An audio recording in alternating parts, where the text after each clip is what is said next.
Hello everyone, happy Sunday. Thank you for joining me for another CAD tutorial for 2023. Today I am going to be actually doing the longer version of this card from a short that I posted just recently, step by step. So stay tuned for that. And I would also like to take this time to thank all my subscribers for continuing to be with me through 2023 so far. And I look forward to new subscribers. And of course, we all learn from each other, so I'm always open to any feedback you may have.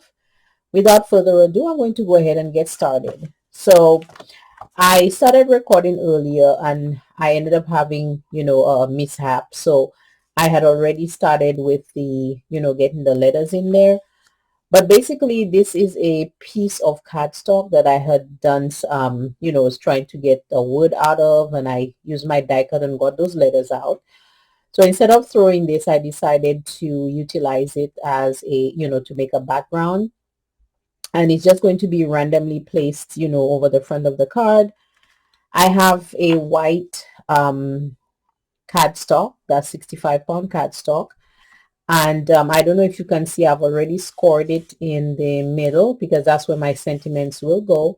So I'm going to continue with my letters on the other side, and we will definitely see how everything turns out.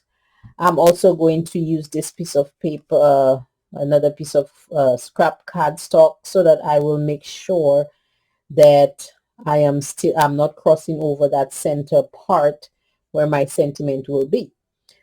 So again, just go ahead and have fun with it. I did not really, have any particular way, just kind of, went in there and, put it at different points on the piece of cardstock and just allowed it to do its thing.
Unfortunately, the gel pen didn't quite dry, so I can always get that, use some sort of an eraser to see if I can take out the extra ink.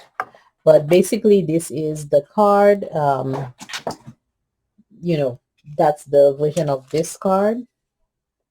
So it's pretty much the same, just a, again, this one got a little smudge. But thank you so much for watching, and hope this gives you a little idea when you're using 60 your die cuts to, punch out things. You can also use, depending on what it is, you can also use it to create your background. Thank you so much for watching. See you next week. Bye.